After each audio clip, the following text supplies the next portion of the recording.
computer. All right, hi everyone. Welcome to the Staff Spotlight edition, March edition of Shipyard Soundings. I'm here with 4 special educators here within the Marblehead Public Schools at the elementary level. I'm going to let them introduce themselves in just a minute, but we're super excited to highlight lots of the successes that we've seen at the elementary level, especially within student services. So I'm going to turn it to Patty. If you could introduce yourself and the 2 fine women that are standing behind you in our daily form here, masked up. Yeah.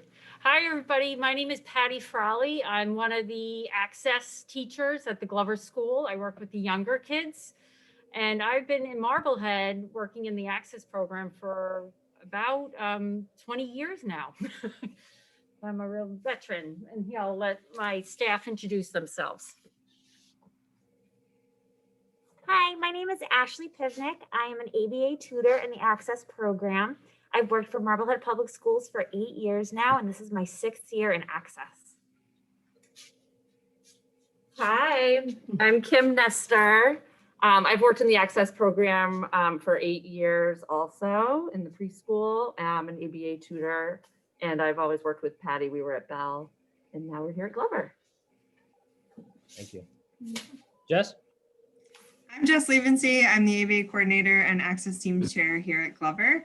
I have been in Marblehead for about 7 years, and I was previously working as a BCBA, and now I'm excited in my new role in access. Great, thank you all. I appreciate it. As we were talking before that we hit the record button, I wasn't expecting Patty and Ashley and Kim to be in their masks, but coming on here, I think it's really powerful to be able to share, kind of how the day-to-day looks, and what, we're all facing, and certainly you all in the classrooms and with their students. So I'd love to hear from you 3, Patty, Kim and Ashley, just in terms of big picture, what your experience, what your perspective has been.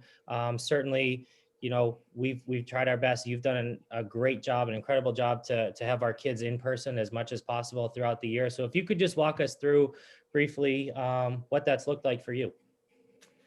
I guess I would compare it to just life in general, where I think a lot the unknown can be very scary. I think there was a lot of anxiety, also because we didn't know enough about COVID-19. So when we first started going back to school, there was a lot of anxiety. But once we became familiar to the safety protocols, and we got into a routine and a rhythm, and we followed those protocols, we're all feeling very comfortable. We're thrilled to be back in school. I think in the spring, when we were in remote learning only, it was really hard. It was really hard for our students. They're the youngest learners. It's also at a time when I think we would all agree that it's the most critical time for a young child to receive intervention.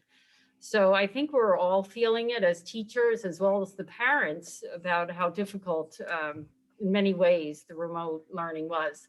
So we were thrilled. We got these kids back into school as soon as we could. Once we got the okay, we got them back in school. And now we are working with the kids in person full time. And I think it's been a really successful year. We've been learning. I think the kids have learned a lot. And I think I owe a lot to Kim and Ashley. It's due to their hard work and commitment and putting up with me. I think our kids have had, it's been a great year. I'm not sure if any of you guys want to talk. I feel like our kids have made a ton of progress, and it's just so nice to see them thrive even in this situation. I know for me, adjusting to wearing 2 masks every day was kind of difficult, especially with glasses. That's never fun. But the kids aren't phased, in my opinion, by them. I don't know if you guys agree, but I feel like I thought they were going to be kind of nervous to see us, and they really haven't been. I feel the same way. I mean, it was an adjustment wearing the 2 masks and getting used to working with kids who aren't wearing masks. And we have to be, right with them all day long. But I think just communicating with each other and paying attention to the protocols and working together. We're able to take mask breaks and take turns working with different students. And I think, yeah, the kids seem to be fine. Everyone's doing really well. And it just sort of is what it is. And we're just going through the day. And I think that everyone's making really great progress. And it really helps that we're all here in school. Awesome. Thank you both, or all of you.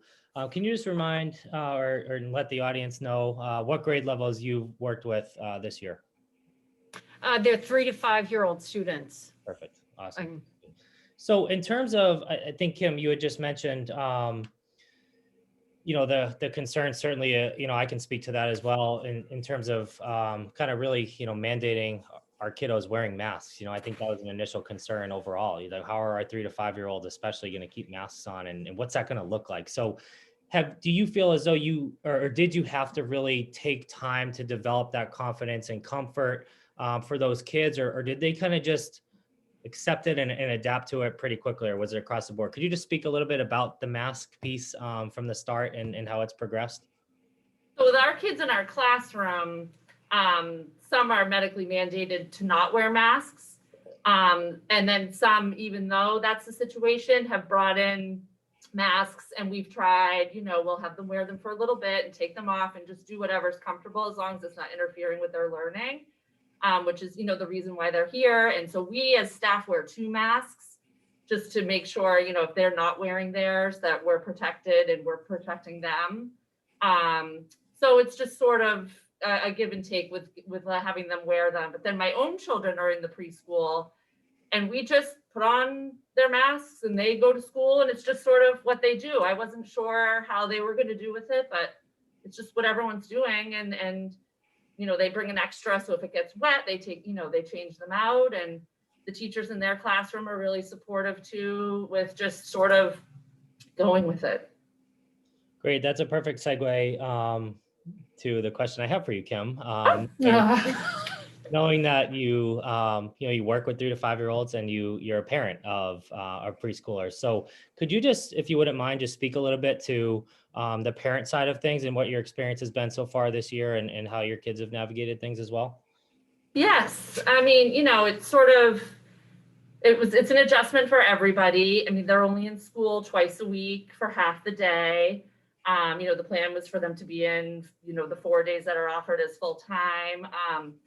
So, but I think their teachers have done a great job of just sort of just being really positive and upbeat about everything. And everyone wears their masks, and, you know, they'll sit and have their snack, and everyone's 6 feet apart, and they take their mask off for snack.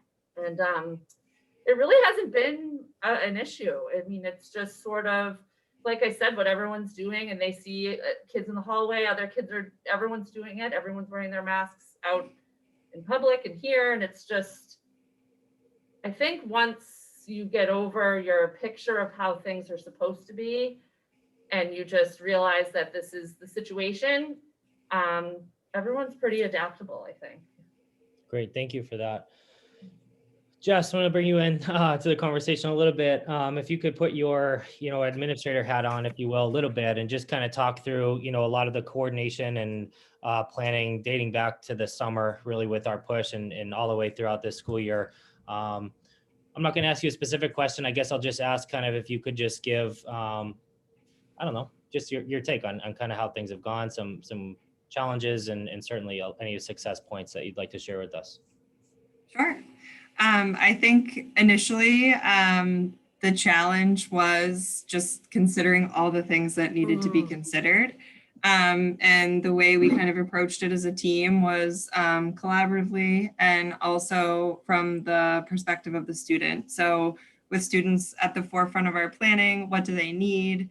And let's take the COVID situation out of it and look at how we can maximize as much as possible what would a normal school year look like. So I think that approach was really successful in that we were able to get students back in person for almost close to a normal school day, aside from the safety measures and distancing. So that's been a really positive accomplishment for our staff. I think that one of the challenges has just been being able to shift. And that's always a challenge, but shifting within a larger picture of layers and layers of other shifts. So just finding out where we fit and prioritizing what shifts need to occur when has been a challenge, but I've been really impressed with our teachers and staff. They've been super flexible, really positive, and it almost feels weird to say this, but it almost feels a little normal now, which is kind of a good thing. We're doing everything we can, and we're doing it with a smile. And I think it really shows because our students come to school happy and they are making progress, which is really great to see. Great, thanks, Jess. And I can attest to that. Certainly, in terms of parent and community feedback that I've heard, and with regards to focusing on our students, our youngest learners, our highest need students, and having them in the building, and that's a testament to all of you on this call right now. I take zero credit for that. That's all of you, and so appreciative of and proud of the work that you all have done. One point that you made, Jess, that sense of almost feeling normal, just for you, but for anyone else who'd like to jump in here. Do you feel as though, even though there have been a lot of shifts and kind of transitions, and I know March 15th is the next date, K-6 as a district, that there's going to be another shift, but have you felt throughout the year that things have been able to kind of stay relatively steady because your kids have been in since the beginning of the year, or have you still felt those strains, I guess?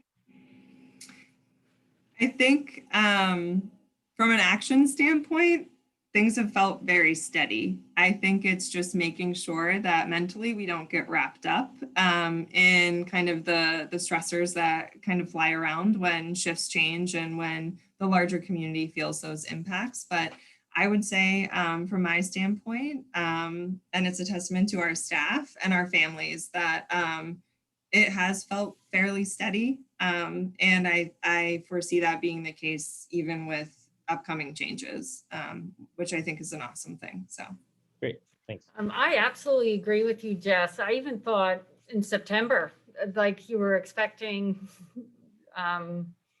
all these changes and how different. Once we got into the routine, it's just, it really doesn't feel too much different. We're isolated from all the other things that are going on in the building, but wouldn't you guys agree? Yeah, absolutely. It's good. Great, awesome, thank you. So how about some examples? Do you have any examples that any of you would like to share, just in terms of, I have felt as, certainly a devastating, situation that we're in globally, but there's been a lot of silver linings. I think, again, this is one example of, we've been able to really push forward. You have been able to, and have our kids in, but any specific examples around or surprises, pleasant surprises that you weren't too sure about starting the year in terms of student growth or progress, or just highlights that you'd like to share?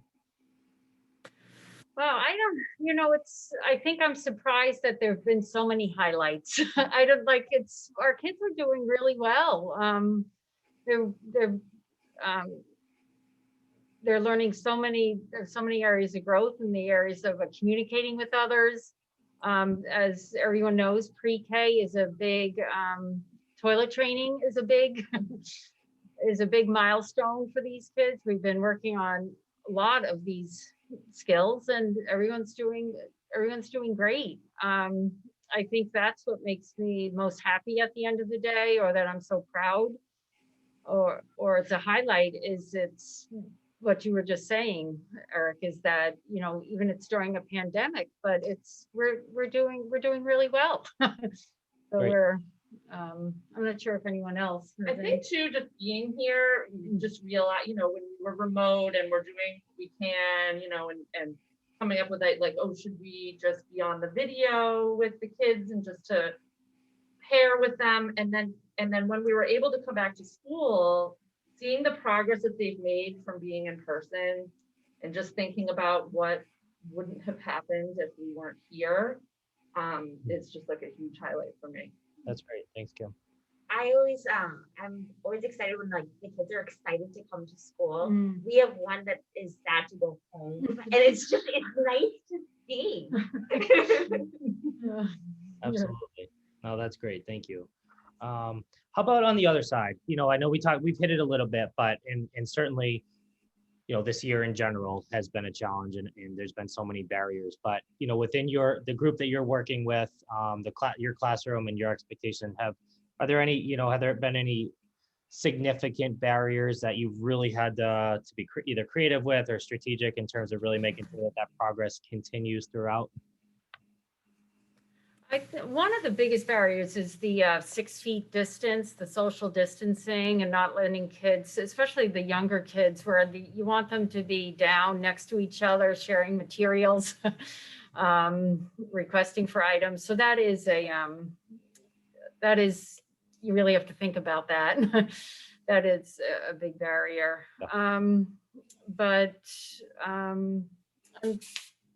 No, that's one barrier, right? Yeah, I think, just we're missing that in the classroom, having like a circle time or doing projects together and the kids benefiting from being next to each other. But I think, we've made the best of it. And I think the barrier just was getting used to all the protocols and, getting used to wearing 2 masks and realizing how much you rely on like reading lips or, like not having to scream across the room and, making sure we're taking care of each other and taking breaks and, washing our hands, and just sanitize. If we're going to share a toy, like we can't share toys, or making sure everything's sanitized, just getting used to all of those things. But I mean, we're used to them now. I just think that was a barrier in the beginning. I think that highlights a couple of things right there. I think it sounds like all of you are eternal optimists, which I so appreciate, because I think, your message so far has been, it's all been good, things have been great, which it certainly has. And you've done all that, but, through the lens of, things have seemed pretty normal. But those examples kind of highlight the fact that it's required you all to shift and be that flexible, and it's a lot of little things that add up into, it's really changing teaching and educating. And I think that, again, that's a testament to your abilities and desires to do that. So, but I just thought of a highlight. Yeah. This has been our healthiest year. Oh yeah, mask wearers for life. And so I'm even wondering, like, when colds are going around, I have to knock on wood, but this has been our healthiest year. That's great. I have a 3 and a 1-year-old at home, and we were saying the same thing. Knock on Yeah, wood. that's it. It's like I was 1 for 1 with my sick days between me and then the 4-year-old twins, and now it's like, I've used a couple, but that was it. That's great. Good.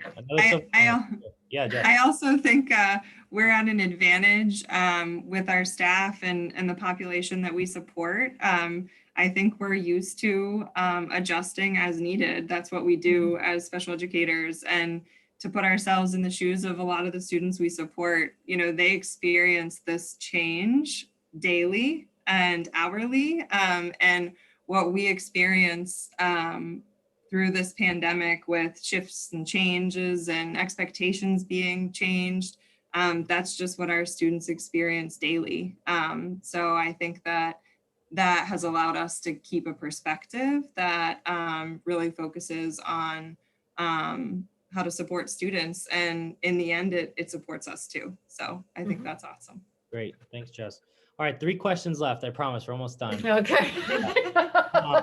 And we'll split them. The first question will be for Patty, Kim, and Ashley. You're all veterans to Access, which again, in special education, working with some of our highest need students, that doesn't happen all the time. So again, another opportunity to thank you, again, for your dedication. But what are you most proud of with regards to the Access program? And not thinking just about this year. I know we've talked the entire interview about this year, but just thinking back historically, and up until this point, what are you most proud of, and why have you stuck around, I guess? Well, I think the staff, as you're saying, I think everyone's really dedicated and hardworking and knowledgeable.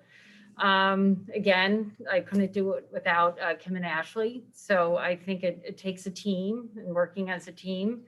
I think we keep getting better. We're not just saying, okay, we did it. I think we're always reevaluating and trying to change and grow. And I think that's an important part of any program. You always have to be evaluating and thinking about what you can make better. And I think Jess has been a key player in that, where she's always she has been introducing a lot of stuff to the program, which I think has benefited us a lot and made our day-to-day work much easier. So I think that's something that I'm proud of, is that we are always trying to make things better. And I'm not saying that in a negative way, but I think you can always make things better. Absolutely. I agree. Thank you. Kim, Ashley, anything you'd like to add? I agree with Patty. I do think, that the teamwork and that we have together really makes a huge difference, because we rely on each other, and there's no such thing as a dumb question. We can always talk to one another, and that's huge. I also think, for me, I love being able to see like the older kids that I've worked with now being like, oh my, they couldn't tie their shoes, when I had them, and now they're doing it, or now they're reading, and that's huge. And it's to see them grow, it's just so nice. Yeah, that's a good point, because like working with the kid at 3 years old, we see kids now in the 3rd grade, and that's something to be proud of. Absolutely. And I just think the cohesiveness of the program and everyone communicating and working really well together, and just continuing to learn and make things better from Patty. She's been such a great leader with us working in this program. I just think just the progress with the kids and the progress with the way we teach them is always changing and getting better, and just always reevaluating and finding the best way to do what we do. Great. Thank you so much. Jess, thinking about beyond this year, right, in the future, what are you most excited about? How do we continue to build on what your colleagues just kind of mentioned about what they're excited about?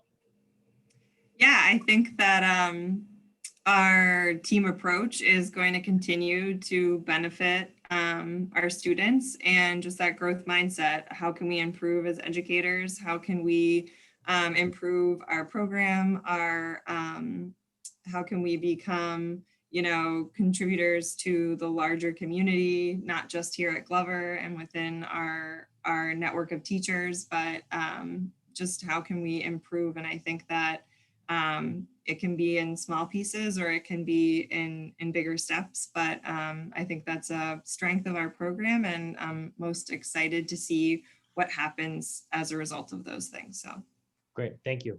All right, last question for all of you. So whoever wants to jump in first, just in terms of continuing to support our parents and families who we want to be true partners with, and in terms of collaboration. Any advice for parents, any advice for families, anything that you think is best, either that you're already doing in practice, or that we can continue to expand upon to really make sure that we can work together to support our kids? Well, I'm thinking of a couple different things. I'm not sure if I'm going to answer your question, but I think to help support parents is all that it's expected for you to do the best you can. Don't shoot for perfection, because you can't be perfect. I do think do the best you can. So you have to realize that in the classroom, we are really well staffed in this classroom. And so we can, we always if a student is having a hard time, I don't have phones to answer. I don't have laundry. I don't have other, we can follow through, so maybe how we might respond might not be the same way a parent is able to respond at 9 or 10 o'clock at night after a long day. So really just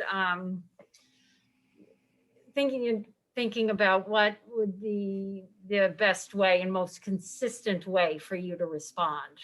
Not thinking about responding perfectly every single time, but if you can't tell your child no at this minute and can't follow through, it might be better just to give them the item they want if you can't follow through. But so I think just try your best, or do your best. I think also for us, just being able to listen to them and just making sure they're part of the team. Great. To build off of what Patty was saying, also, I think ask questions. I think there's a lot of jargon in special ed, and I think for some parents, they don't know what we're talking about. So don't be afraid to ask questions. Great, thank you. I was just going to say communication, just in regards to the pandemic too. we're all making sure that everyone's comfortable. And I think everyone has different concerns and different sort of visions of how things are going. And so just don't be afraid to communicate.